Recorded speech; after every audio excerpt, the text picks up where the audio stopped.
Hello, everyone, and welcome back to this week's Substack Live at the Sustainable Media Center. My name is Emma Lemke, and I serve as the Director of Gen Z Advocacy at SMC. And I'm so thrilled to be joined in intergenerational dialogue today with two outstanding SMC community members, Talia Guten and Connor Dalgard. So, a little bit more about today's conversationalist. So, Talia is a professional certified coach through the Co-Active Training Institute and the lead coach at the Mindful MFT team. Her training includes somatic therapy, mindfulness-based and emotional and self-regulation techniques, and leadership development. Over the last decade, she's accumulated over 5,000 hours of experience working with clients, including individuals, couples, families, and groups. But her ultimate goal is to support clients in restoring a sense of inner and outer wholeness, empowering those to live in alignment with their deepest values, and something that I think and I truly believe we need very badly in today's digital ecosystem is that level of empowerment and realignment with our own personal values to lead us in a better direction. So thank you so much, Talia, for joining us. In addition to Talia, we have a friend and Gen Z board member, Connor Dalgard. Connor is a mental health and policy activist and almost graduated student at Vassar College. He's graduating, I think by the time this is out, you will have graduated. So congrats on that huge educational milestone. So as a teenager, though, he developed a passion for mental health advocacy, which has led him to raise awareness about America's mental health crisis. One that I think has been exacerbated by social media, but he's collaborated with Mental Health America, the National Alliance on Mental Illness, Inseparable, the Balzan Center for Mental Health Law, Rare Beauty, the PA Youth Advocacy Network, through various different panels, presentations, and op-eds. He's spoken to thousands and written to hundreds of thousands about the dire need to transform our mental health systems, especially those serving youth. So in the future, he hopes to continue merging this passion for mental health with the fields of government relations, policy, and research. So thank you for joining us as well, Connor, and for jumping in today's conversation. So, for today's discussion, obviously there is a lot to unpack, especially with two people as outstanding and wonderful as you both are. But I want to position ourselves kind of neatly at this intersection of mental health, something you both clearly are passionate about, and social media. As you know, many people, and especially researchers, have been debating for years whether or not social media causes worsen mental health outcomes, especially for young users. Now, I know the topic is much more complicated and has an impact not just for young people, for all people who use social media. So that complexity is kind of what I want to dig into today. But before we begin, I know I gave a very cookie cutter intro for both of you, but I want you both to kind of walk listeners through how you got to where you are today and what's inspired you to be involved in the mental health space and what continues you to inspire you to do this work. We'll start with you, Talia, and then we'll move to Connor. Yeah, so I am a therapeutic coach, and I've been in the mental health space for over a decade, and my path has taken many twists and turns along the way. And I think where I've arrived most recently is I actually specialize in working with mothers and people navigating the transition into early motherhood. I also am a writer. I have a book of poetry that was published a year ago called The Mother Self, which is all about navigating the highs and lows of early motherhood. I also am a mother of three, so I have three children, four and under, which is a little bit wild. And yeah, I think that um, if I'm like really thinking about the my and I've like worked with a very broad weight range of clientele over the year. But I think so much of mental health is about a coherent sense of self and a strong connection to one's inner life and to be known in that, to be seen in that, to be expressed in that. And I think that's one of the things that social media really challenges, and excessive social media use really can inhibit over time. So I feel really, really passionate about supporting mothers in I think there's uh, an idea that people can lose themselves inside of motherhood. And I think that one of the ways that that can be uh, sort of combated is through deep introspection, deep self-reflection, and pockets of solitude.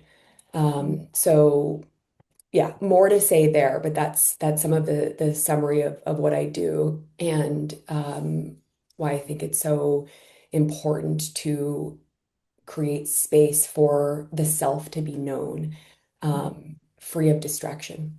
Mm-hmm. What Yeah. about you, Connor? Yeah, I mean, for me, it sort of started as a teenager and it continues today, watching my peers navigate the mental health system, and becoming a mental health advocate. I have this guiding belief that mental health care should be easy to get and easy to afford. And it's just not the case today for a lot of folks. Friends and family members have spent so long on wait lists. They deal with insurance issues. They have to miss work and school to get treatment or get their kids treatment, etc. And I've always been like a pretty inquisitive person. And I started to wonder why it was that families had to wait months for mental health care, or why clinicians were leaving the workforce burned out, why they're underpaid, why insurance companies deny coverage that doctors and therapists know works. And that those questions and the frustration that I had at the lack of easy answers turned into advocacy, which for me has mostly been through public speaking, op-eds, and work with different mental health organizations. I'll soon start working for a mental health policy organization full time after I graduate from Vassar. And I can safely say that um, the mental health system could be improved, not fixed, with better policy. And I'm really inspired to try and make mental health the political issue that it is, especially in upcoming election cycles. And a little piece of hope is that at the state level, there's really, really positive momentum. And I'm inspired as a mental health advocate to try and continue that change and to try and scale it up to the federal level as well. Absolutely. And I wanted to say, like, to listeners and just in general, so inspired by both of your work. Again, I think that you both approach from very different angles. But I think that each angle is so necessary and needed in the larger conversation about mental health and for mothers, for youth, for everyone who's kind of navigating the system. I think it's important to have advocates and people like you on the ground. So very thankful for the work that you do. But now I kind of want to pivot a little bit into that intersection that I mentioned earlier, social media and mental health. So I want to kind of know from both of you a very general question, take in whatever direction you want to take it in. How have you seen social media show up in your work, and how have you seen it impact the larger mental health space? This time we're going to start with you, Connor, and then pivot to Talia. Definitely. I mean, on the social media side, I think that it's honestly kind of impossible to separate mental health advocacy from digital spaces. Um, Social media is such an important vehicle for conversations around mental health, for better and for worse. Hmm. We have people sharing stories and their lived experience. I use social media to help organize these public affairs campaigns personally and professionally. People educate each other, you learn, and people can build community that they wouldn't necessarily have had otherwise in a physical environment. Um, and I think to a certain degree as well, social media can help equip younger folks with the tools that they need to start advocating. And it also gives us access to decision makers and policymakers and thought leaders that we wouldn't have had otherwise. Um, because, like, at the end of the day, a teenager with a phone can really, at least to some degree, influence public dialogue in a way that used to require so much more power and effort. At the same time, though, I think that social media, in terms of policy, has sort of complicated the picture. It is a hot topic, which I'm sure we'll talk about later in the conversation, because we have some people that are firmly placed on this one side that social media, you know, and social media companies specifically are exacerbating the mental health crisis. And we have other people that say, look, yes, social media companies aren't heroes in this scenario, but they're offering young people who are struggling with some form of connection that they can't find elsewhere. This really sounds like a toxic relationship to me, and I still every day try and figure out where exactly on that spectrum I fall. So I won't go too into the weeds to it now, but I'm excited to get into it with the next question. Absolutely. What about you, Talia? How does it kind of show up in your work? So how does social media show up in my work? Mhm. Yeah, I'm thinking about how um, in the transition to early motherhood, or really, and that's my area of specialty, but I think it can really, any person navigating any significant transition in life, and I work with, I've worked with college students who are transitioning into the workforce. I've worked with uh, older folks who are transitioning into retirement. I've worked with um, people transitioning into marriage, right? Like really, like so much is happening inside of a human being in the transit in any significant life transition. And so if I'm speaking, right, like specifically to the internal experience of a mother is the emotional changes, the emotional complexity, the identity changes, the loss of self, the psychological transitions, the spiritual transitions. There's so much happening inside of a person. And so what I can see in my work is that in the discomfort of everything that someone might be moving through, which is all very normal, there can be a look to uh, sort of like distract from that Mhm. via social media and a way of sort of coping with some of that discomfort. Um, and again, it's not so black and white because I think there's so much that people can benefit from some information or a sense of connection or a sense of I'm not alone in what I'm feeling in this transition. But I think that when mothers are looking to social media as a way to cope with all of the changes that they Mhm. are internally feeling, that creates a really significant disconnect Mhm. in their sense of in their connection to self and in really navigating what that change is, how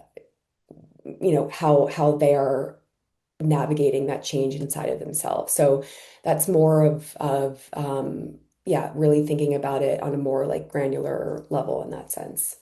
Mhm. Yeah. And I love how you kind of put that because I think I Connor's obviously about to transition from college to the workforce. I did that about a year ago. And I totally agree with what you were saying about how like during these periods of discomfort, I think often in discomfort in any level, whether micro, macro, whether you're standing in Yeah. an elevator or you're going through a huge life transition, I've seen so many individuals turn to social media as kind of like a pacifier to ease the Yeah. discomfort. And I agree with you. I think that there's community that you can find, there's comfort. You can feel as though like you're being reaffirmed that you're not alone. But at the same time, I think can pseudo to some extent fracture your sense of self and kind of distance yourself from your inner values. And passive scrolling I think has the capacity to worsen also a lot of points of discomfort. So as Connor kind of mentioned earlier, you did a beautiful job kind of pushing up this question. There has been some fervent debate back and forth about the claim that social media causes worsened mental health outcomes for a lot of users. A lot of debate. And I love how you said it, Connor. There's a spectrum on where you fall. And I will not make you, unless you want to, I will not make you jump headfirst into the debate unless that's your desire. But I want to pull out a line of thinking from this. I want to pull out a query.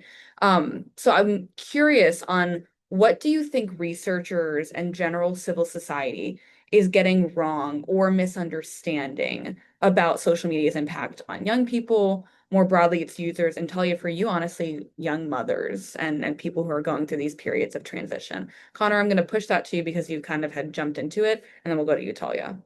Definitely. So, I mean, I think of a few things. One, I sort of push back on that word cause just because it's so hard to establish causality in public health. And there are, at the end of the day, some studies, no matter what young people are saying, that have shown the reverse, whether it's the way they operationalize their variables or um, design the study, et cetera. So where I sort of land is this, and it's two things. One, I think that young people were struggling long before they had smartphones and social media.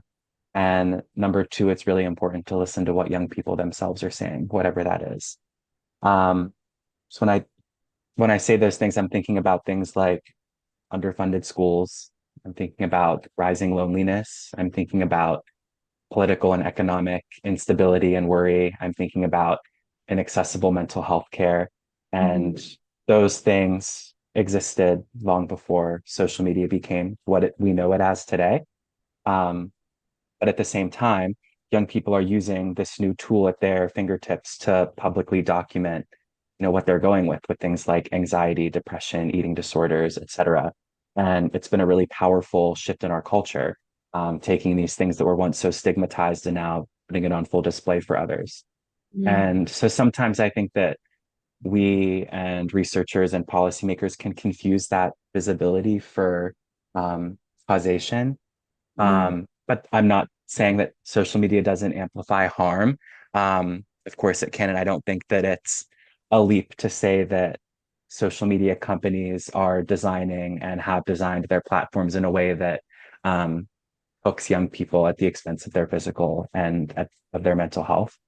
Um, Mhm. but if the entire policy response that we react to that with is outright bans or outright restrictions for certain age groups, I do think that we're, missing the mark and not actually addressing the underlying issues that I mentioned before. And the last thing I'll note that I've been thinking a bit about in some of my psychology classes at Vassar is that I think for a thriving society and for mental and physical well-being, and maybe even for therapy to work, there has to be a level of like uninhibited person to person interaction and vulnerability. And Mhm. I think that social media has modified that relationship that we have with ourselves and with others in an interesting way. And it will be important for policymakers and researchers and advocates to continue thinking about that, even in the way that something like a mental health condition is portrayed on social media. Because at the end of the day, people going to change the way that they act when they portray certain things to others, and when you have the ability to modify it with reviewing something before you actually press post. So that's sort of where I've landed and something I want to think more about in the future. Um, but yes, it's definitely a complicated issue. Yeah, and I love what you kind of touched upon, which is there are blunt ways in which we can go about trying to address the issue, whether that's through bans, whether and I won't say whether or not, like I think bans are complicated too because there's an argument there for whether or not developmentally it's helpful to have social media at younger ages. I understand the backing to that, but I also love your approach, which is these apps and products are designed to be addictive, to hook users, to fragment attention. So we need to look, I think, more surgically at like how do you push back against harmful design rather than, content or anything in between. So I think that that's kind of an interesting and helpful approach and way of thinking about the issue rather than just saying, oh, social media causes worsened mental health, which again, you could like you talk to young people, listen to them. If they're saying that there is some harm, that it's valid to some degree, but a generalization like that, I think we have to look more in depth at and think more critically about. Tali, I'm interested in your take of whether or not you agree with Connor and kind of where you fall on that spectrum. Can you repeat the question one more time? Absolutely. So what do you think researchers or general society is getting wrong or misunderstanding about social media's impact on, I say young people and more broadly its users, but Yeah. also for you, I'm curious, for young mothers. Yeah. And so I completed my master's degree, which is actually where I met at NYU, where I met Steve Rosenbaum. He was in some of my classes. And I wrote about this in my master's thesis, and I wrote about which was like several years ago, and I know I wish I was more up to date on the research. And I'm really thinking about this not necessarily from like a research perspective, and certainly Connor, not from a policy perspective either, because that's not my lens, but from like a practitioner perspective. And having worked with hundreds of clients over the last decade, I whether I believe that there is again, I'm careful to use the word cause, Mhm. but I kind of lean in that direction if I'm being perfectly honest, Mhm. uh, because without like adequate boundaries, awareness of how social media is impacting one's self and one's mental health. Because, and if I'm thinking specifically about young people, I grew up I was in college by the time Instagram came out, and like I had uh, a sense of identity and a sense of self pre anything about representing my identity or representing my Mhm. sense of self to the outer world. And I think this is something that Sherry Turkle Yep. talks about, is that there's this disproportionate focus on self-representation rather than self-reflection. Yep. Um, and so I think that when a person's sense of self is formed via that sort of that curated representation of this is how I want you to see me versus this is like the truth and of who I am on the inside. I think that uh, is inherently very problematic and really contributes to kind of this gap between who one feels to be on the inside and who one represents themselves to be on the outside. And so with young people, iGen growing up with social media, not knowing a world without social media, I do lean more in the direction as a practitioner, as someone who has also worked with tons and tons of young people, starting from 14 to 29, like in that really like I've worked with many Gen Z folks, and that I see a lot of causation around mental health struggles with excessive social media use without adequate boundaries and awareness of how it impacts their mental health. And I love that because I also like for all the listeners out there, Sherry Turkle's a great resource to go and read and engage with. Her work is phenomenal. And I think Thanks. that's a wonderful point, which is a lot of the practitioners I've spoken with as well, they say like and educators and people on the ground floor who are working, engaging with young people, I think are tangibly seeing this impact. So to Connor's point earlier, I think it's important to, when you're a lawmaker, if you're an advocate, to listen to those who are engaging with young people and young people themselves. So now usually this is a faster, quicker round, but I usually like to end on a techno-optimistic note. So I am going to ask both of you, what gives you hope in today's social media world and space as it relates to mental health? I think that again, there's a lot of fear out there. So I kind of want to know where you find those glimmers of hope in the digital world we live in. So Connor, will go first to you and then we'll go to Talia. Yeah, I would say what gives me hope is that young people are being themselves. Mhm. Um, Gen Z, we're not waiting for permission to engage with these issues like social media, mental health. We're not waiting to reach a certain age or a job title. Like I've been doing this for almost 10 years and I'm just getting my first like job in this space this year. So young people were already doing great work building these peer support networks, organizing campaigns, trying to hold these tech companies accountable for what they're doing to our mental health.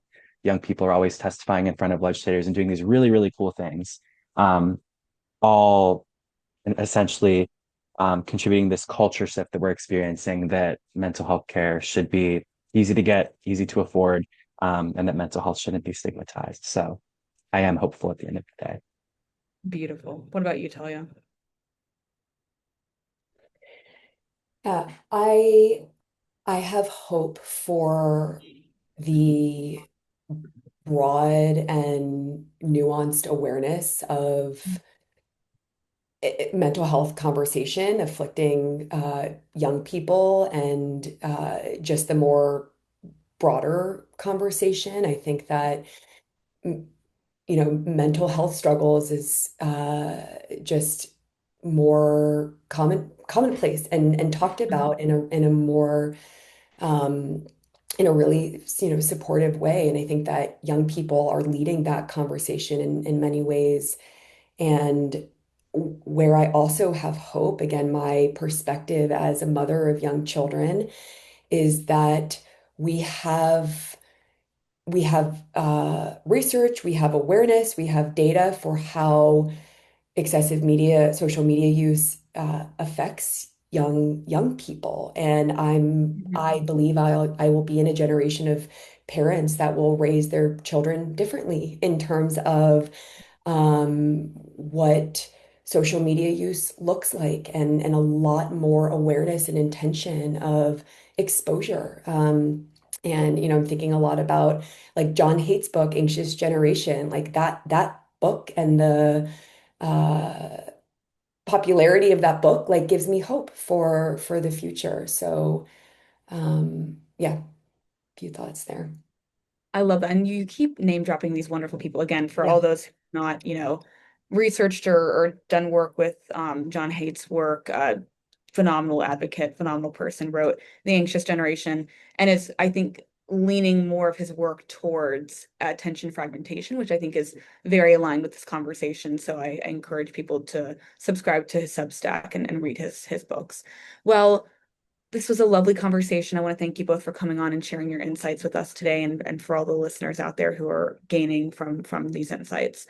As always, we look forward to being in continued conversation with you at SMC, and we are excited to speak with all your listeners again in the next coming week. So hope everyone has a wonderful weekend or a week ahead, and thankful for you both again.